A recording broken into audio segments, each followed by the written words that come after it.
What you're about to see is one of the most unbelievable moments you'll ever see in karting. A young star, Luca Corberi, losing his mind and absolutely getting a deserved 15-year ban.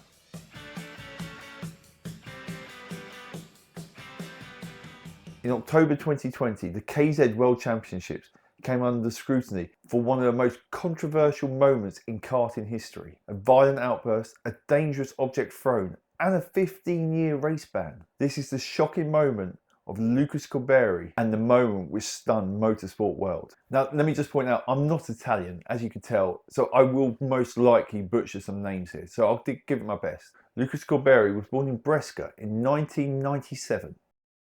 He won the Mini Rock World Finals in 2009, and by 2012 he was climbing the ladder. He'd already won the KF3 World Cup.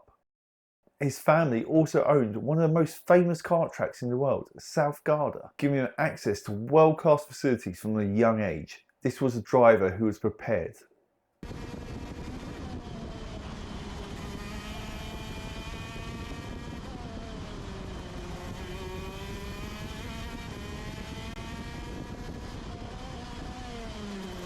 The other driver in this story, Paolo Ippolito, another top-tier Italian racer. Ippolito had made the name for himself on the international stage and was known for being a tough but clean competitor. If you love karting or just want to see the big stories behind it, make sure you like and subscribe. It was the FIA World KZ Championships. Early in the race, Corberi had collided with Paolo and was forced to retire. But what happened next was almost unimaginable. Corberi stood at the edge of the track, bumper in his hand, waiting for Paolo to drive past. When Paolo arrived, he held the bumper at him.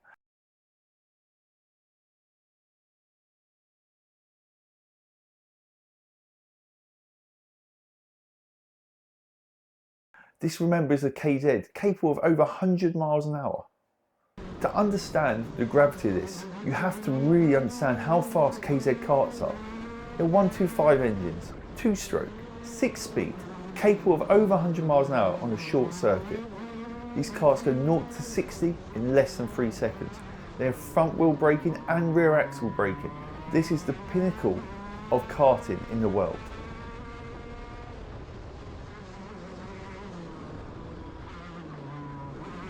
Throwing anything at a driver at that speed isn't just unsportsmanlike, it's life-threatening. Between drivers, teams, spectators and officials, incidents like this endanger lives. After the race, Corberi wasn't done. When all the drivers got back to Parc Ferme, Corberi attacked Paolo, this time with his father joining him.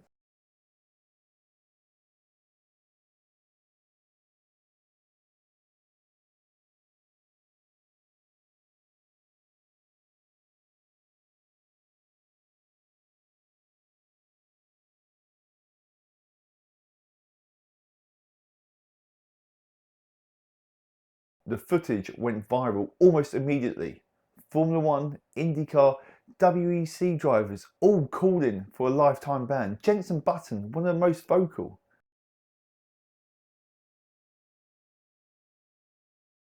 Felipe Massa was the head of karting at the time. Corberi released a statement, fully acknowledging what he'd done and how incorrect it was, also announcing his full withdrawal from all forms of motorsport. I'd like to apologise to the motorsport community for what I've done. There are no excuses to explain why I've done such a disgraceful act. This has been something I've never done in 15 years of career. And then carries on with other stuff, talking about how sorry he is.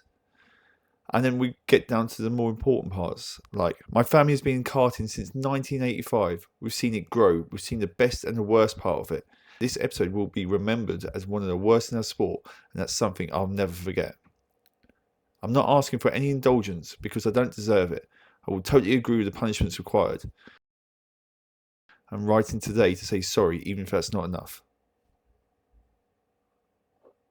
But the FIA wasn't done there. In 2021, their tribunal handed him a 15-year ban from all motorsport, that is, participating as a driver coach, or even a mechanic, making it the harshest penalty in karting history. his whole career, which he'd worked so hard for, erased in seconds due to a fit of rage. As for Paolo, he wasn't harmed. He was okay, and he returned back to racing very shortly afterwards. To show what a great competitor Paolo actually was, 2 years later, in 2022, he won the KZ World Championships. The incident sparked controversy worldwide. Track officials, governing bodies, even coaches concentrated more on the emotional aspect of racing. Corberi's story has become a cautionary tale in driver development programs across Europe. Luca Corberi had talent, there was no doubt. He also had the best equipment and the best chances in karting. But in motorsport, talent without discipline is nothing. What happened in 2020 was a tragedy for karting, but also a reminder. Speed demands responsibility.